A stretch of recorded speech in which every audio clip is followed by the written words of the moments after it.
আজ থেকে মাত্র 1 কিংবা 2 বছর আগেও এমন একটি পরিবেশ বাংলাদেশের মানুষ কল্পনাও করেনি।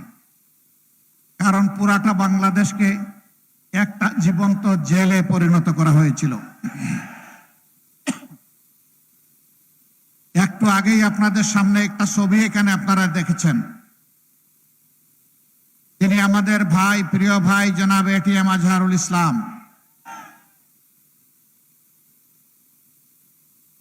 ফ্যাসিবাদীরা বিদায় নিয়েছে।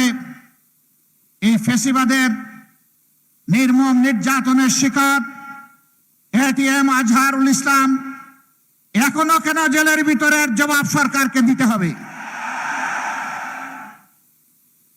আমরা কোনো ধানাই পানাই চাই না। নিষ্কলুষ এই জননেতাকে জনগণের বুকে ফিরিয়ে দিন। জনগণের জন্য কাজ করার সুযোগ সৃষ্টি করে দিন। এই নিষ্কলুষ মানুষগুলোকে অপরাধী গায়ের জুড়ে সাজিয়েছিল যারা, আল্লাহ তাআলা আজকে বাংলাদেশের জনগণের অন্তর থেকে তাদেরকে গায়েব করে দিয়েছেন। এরা হাজারো মায়ের বুক খালি করেছে, হাজারো বোনকে বিধবা করেছে, হাজারো সন্তানকে এতিম বানিয়েছে। জায়গায় জায়গায় নাগর তৈরি করে এই যুগের নিকৃষ্ট গোপন বন্দিশালা এরা তৈরি করেছিল।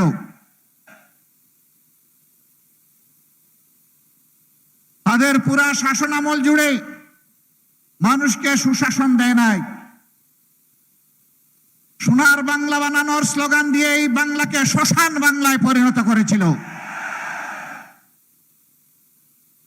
তারা বলতো বাংলাদেশ এখন শান্ত। আমি বলতাম হ্যাঁ ঠিকই, বাংলাদেশ শান্ত, তবে এটি সে জীবন্ত বাংলাদেশ নয়, এটি একটা গুরুস্থান। গুরুস্থানে মুর্দারা যেমন কথা বলে না, বলতে পারে না, বাংলাদেশের 18 কোটি মানুষের কণ্ঠ থেকে তাদের কণ্ঠের ভাষা হাইজ্যাক করে নিয়ে যাওয়া হয়েছিল। কথা বলার অধিকার ছিল না। প্রতিবাদ করলেই প্রতিবাদী মানুষের উপর জুলুমের পাহাড় ভেঙে পড়ত। 15.5 বৎসরে তারা খুন করেছে, গুম করেছে, তারা ধর্ষণ এবং লুণ্ঠনের মহারাজত্ব কায়েম করেছে, চাঁদাবাজ দিয়ে জায়গায় জায়গায় বাংলাদেশকে নাপাক করেছে। সবচেয়ে বড় আঘাত দিয়েছে তারা বাংলাদেশ জামাতে ইসলামের উপর। রাজনৈতিক প্রতিপক্ষ হিসাবে আঘাত দেওয়ার জন্য সর্বপ্রথম তারা জামাতকেই বাছাই করে নিয়েছিল। আমাদের মাথার তাজ 1-2 জন করে 11 জন সম্মানিত দায়িত্বশীল নেতাকে তারা জুডিশিয়াল কিলিং এর মাধ্যমে দুনিয়া থেকে বিদায় করেছে। 5 জনকে অন্যায়ভাবে ফাঁসি দিয়েছে। আল্লামা দেলওয়ার হোসেন সাইদি সহ 6 জনকে জেলের ভিতরে মৃত্যুর দিকে ঠেলে দিয়েছে। আমরা সকল হত্যাকাণ্ডের বিচার চাই। শুধু এই কয়টা হত্যাকাণ্ডের নয়, ক্ষমতা আসার পর ঢাকার পিলখানায় 57 জন প্রতিশ্রুতিশীল, চৌকস, দেশপ্রেমিক সেনা অফিসারকে হত্যা করার মধ্য দিয়ে তারা হত্যার মিশন শুরু করেছিল। আর এই মিশনের পরিসমাপ্তি না টেনে এই বাংলাদেশকে পিছনে ফেলে বাংলাদেশকে ত্যাগ করে গেল বছরের 5ই আগস্ট তারা দেশ ছেড়ে পালিয়ে গিয়েছে। তারা না বলতো অমুক পালায় না। জাতি জানতে চায় তো আপনি কি করেছেন? আপনি পালান নাই তো করেছেনটা কি একটু বলবেন? কে পালায় দেশ থেকে? যে তার মাটি এবং মানুষকে ভালোবাসে সে কি দেশ ছেড়ে কখনো পালায়? যাদের মাটি এবং মানুষের প্রতি কোনো দায় নেই, দরদ নেই, ভালোবাসা নেই,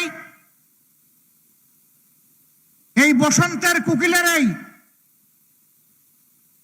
যখন তাদের সময় তাকে কুহু কুহু ডাকে, আর যখন অপকর্মের শাস্তির মুখোমুখি হয় তখন দেশ ছেড়ে পালিয়ে যায়। কই আমাদের নেতৃবৃন্দকে মিথ্যা মামলা দিয়ে দফায় দফায় বিচারের নামে অবিচার করে ফাঁসি দিয়েছেন। কেউ তো এই দেশ থেকে পালানোর চেষ্টা করেন নাই। জনাব মীর কাসিম আলী, তিনি তো আমেরিকায় ছিলেন। তার পরিবারের সদস্যরা, তার কোনো শুভাকাঙ্ক্ষীরা বলেছিল, don't come back to Bangladesh, বাংলাদেশে ফিরে আসবেন না এখন। তিনি বলেছিলেন কেন?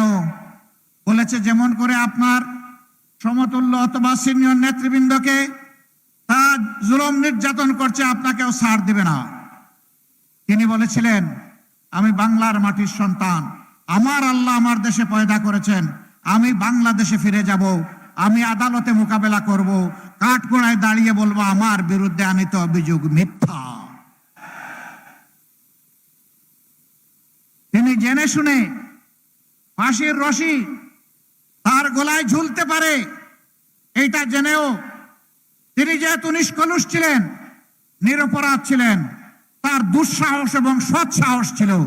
তিনি দেশকে ভালোবাসতেন, তিনি দেশকে বদলানোর, যুবকদের হাতে হাতে কাজ তুলে দেওয়ার তিনি ছিলেন এক মহা কারিগর। তাই মৃত্যু জেনেও তিনি দেশে এসেছিলেন। আপনারা পালিয়ে গেলেন কেন?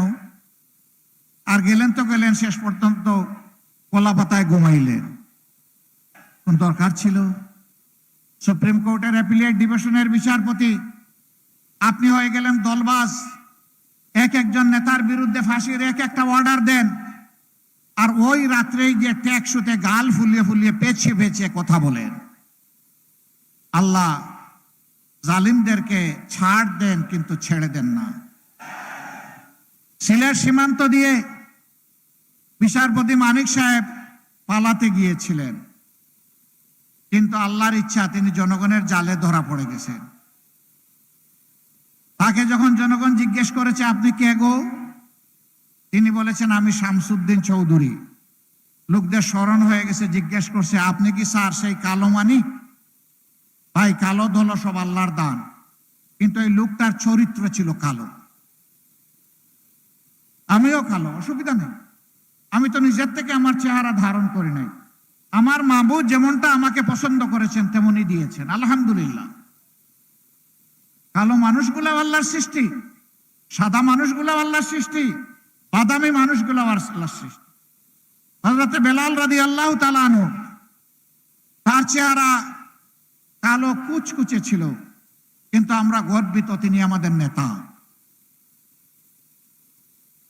আমরা আল্লাহর কাছে দোয়া করি তার সাথে যেন আমাদের হাসরও হয়, জান্নাতও নসিব হয়। তাকে যখন জিজ্ঞেস করলো আপনি কি সেই মানিক? বলে হ্যাঁ। বলে স্যার আপনি কোথায় আছেন? কই সম্ভবত ভারতে আছি। কই কেন গো স্যার, আপনি ভারতে যাবেন কেন? কই জান নিয়ে পালাচ্ছিলাম। ওরা বলে না গো শোনা, আপনি ভারতে যেতে পারেন নাই, আপনি বাংলাদেশের জালে বন্দী হয়ে গেছে। এখন আপনি কোথায় আছেন জানেন? কই তা জানি না। ওই যে এই দেখেন আপনি কলা পাতার উপর শুয়ে আছে। বলে হ্যাঁ, তাইলে আমার ব্যাগ গেল কোথায়? কয় কিসের ব্যাগ? বলে টাকার ব্যাগ। কত টাকা ছিল? ৭৬ লক্ষ টাকা। কেন আপনি এটা নিছিলেন? কয় পালাতে গিয়ে আমার তো ওখানে খাওয়া দাওয়া করা লাগবে, এই জন্য নিচ্ছিলাম। কে নিয়ে আসলো আপনাকে এইখানে? বলে যে ভারতের কিছু লোক। কয় যে তারা আপনাকে এইখানে ফেলে মানিক নিয়ে চলে গেছে।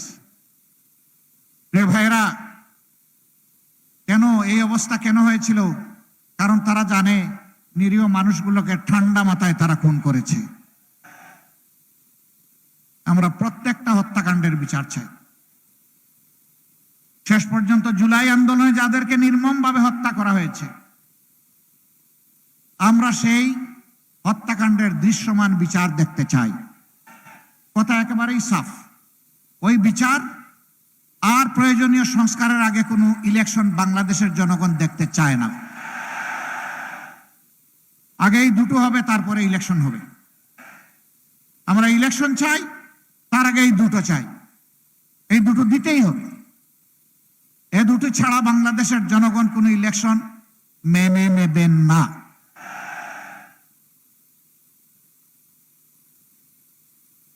বিচার ছাড়া যদি ইলেকশন হয়, ভবিষ্যতে যারা ক্ষমতায় আসবে তারা এর চাইতে বড় খুনি হওয়ার আশঙ্কা আছে। সংস্কার ছাড়া যদি নির্বাচন হয় তাহলে 6-9 ওই নির্বাচন জনগণ দেখতে চায় না। আর দামি ইলেকশন, নিশিরাতের ইলেকশন আর কুকুর বিড়াল মার্কা ইলেকশন জনগণ দেখতে চায় না। পেশি শক্তির ইলেকশন দেখতে চায় না। কালো টাকার প্রভাবযুক্ত ইলেকশন দেখতে চায় না।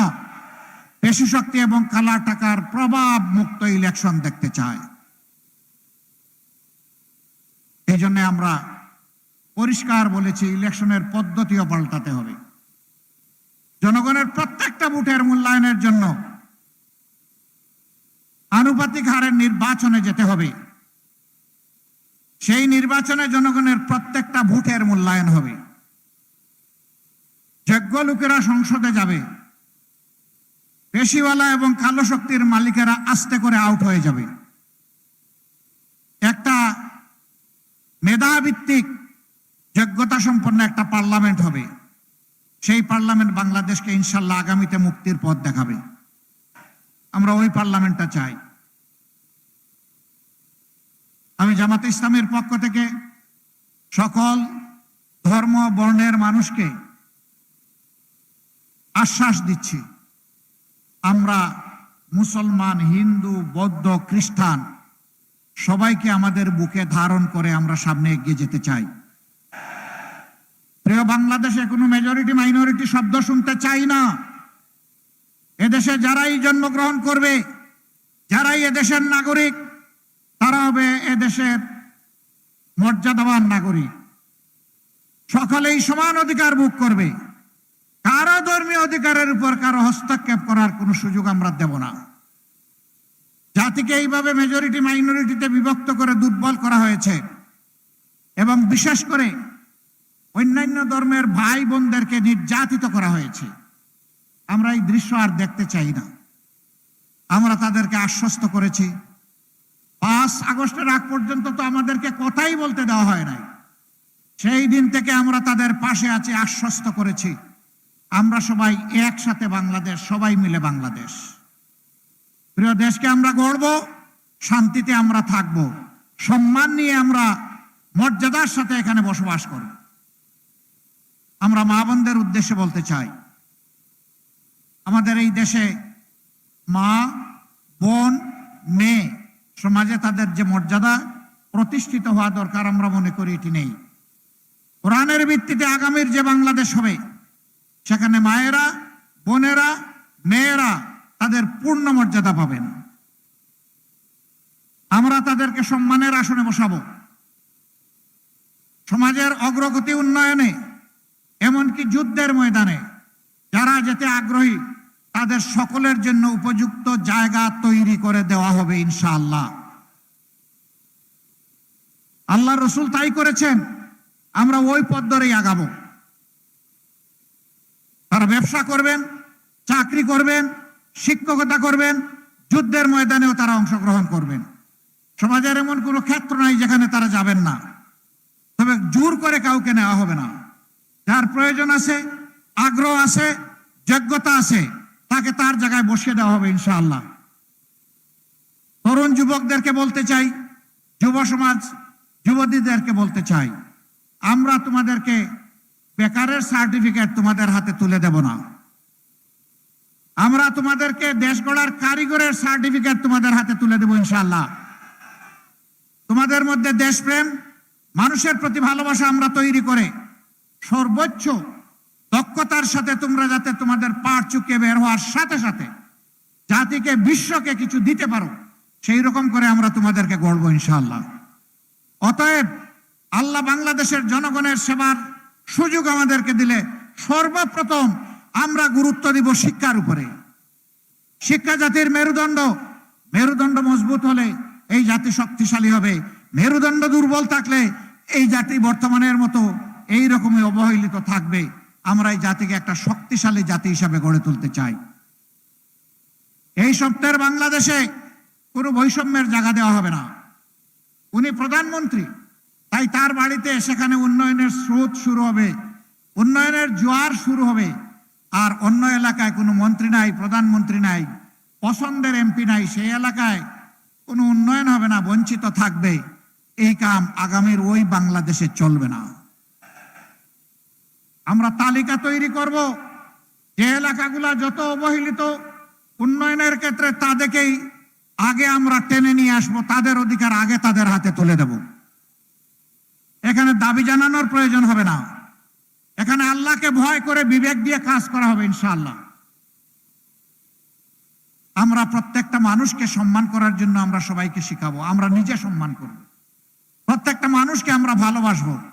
এখানে দেখবো না কে কোন ধর্মের আর কে কোন দলের, আমরা শুধু দেখবো তারা মানুষ, আমরা শুধু দেখবো প্রিয় দেশের নাগরিক। এরকম একটি দেশ আপনারা চান কিনা? সত্যি চান? কালকে হয়ে যাবে, এই যে চাইছেন আপনারা হয়ে যাবে? এর জন্য কি করতে হবে? লড়াই করতে হবে, সংগ্রাম করতে হবে। সেই লড়াই আপনারা করতে রাজি আছেন? মুরব্বীরা যে হাত তুললেন, পারবেন? যুবকরা হাত তুলেছেন, তারা না হয় পারবে, মুরব্বীরা পারবেন? এখানে অনেক বুড়া মানুষ আছেন না, সবাই হাত মিলান দেখি, একটু বুড়া মানুষদের হাতটা আমি একটু দেখতে চাই। আপনারা শুধু যারা বুড়া তারা হাত তোলেন, যারা বুড়া। আল্লাহ সবাইকে যৌবন দান করুক, সবাই যুবক হয়ে যান। আমি নিজে যুবক থাকতে আগ্রহী, আমি বলেছি চুল দাড়ি বুড়ো সব পেকে যাক, অসুবিধা নাই, আমি যুবক থাকতে চাই। যুবক সেই যেই কাজ করতে করতে আল্লাহর মুলাকাতে চলে যাবে, যে চিন্তা করে না আমি বিশ্রাম নেব, যে চিন্তা করে না আমি অলস সময় কাটাবো, যে চিন্তা করে সময় আল্লাহর আমানত, আমি প্রত্যেকটা মুহূর্তের শ্বাসের আমি শুকরিয়া আদায় করব, আমি জনকল্যাণে কাজ করব, আল্লাহর ইবাদতে আমি মশগুল থাকব। সুতরাং নিয়ত করেন যে আমরা কেউ বুড়া হব না ইনশাআল্লাহ। বয়স যাই হোক অসুবিধা নেই, যৌবনের আকাঙ্ক্ষা, তেজ, সাহস, হিম্মত, ভীষণ আল্লাহ যেন আমাদের সকলকে দান করেন। এইভাবে সব যুবক মিলে বাংলাদেশ গড়ব ইনশাআল্লাহ। যৌবন দীপ্ত বাংলাদেশ হবে। যুবকরা তোমরা তৈরি হও, অন্যায় অসত্য দূর হয় নাই, ফ্যাসিবাদীরা বিদায় নিয়েছে কিন্তু ফ্যাসিবাদ রয়ে গেছে। এই ফ্যাসিবাদের উপর আমরা বজ্র মুষ্টি আঘাত দেব ইনশাআল্লাহ। বেশি ফ্যাসিবাদের সকল মসনদকে এই যৌবনের উত্থান লাগাতে আমরা তছনছ করে দেব।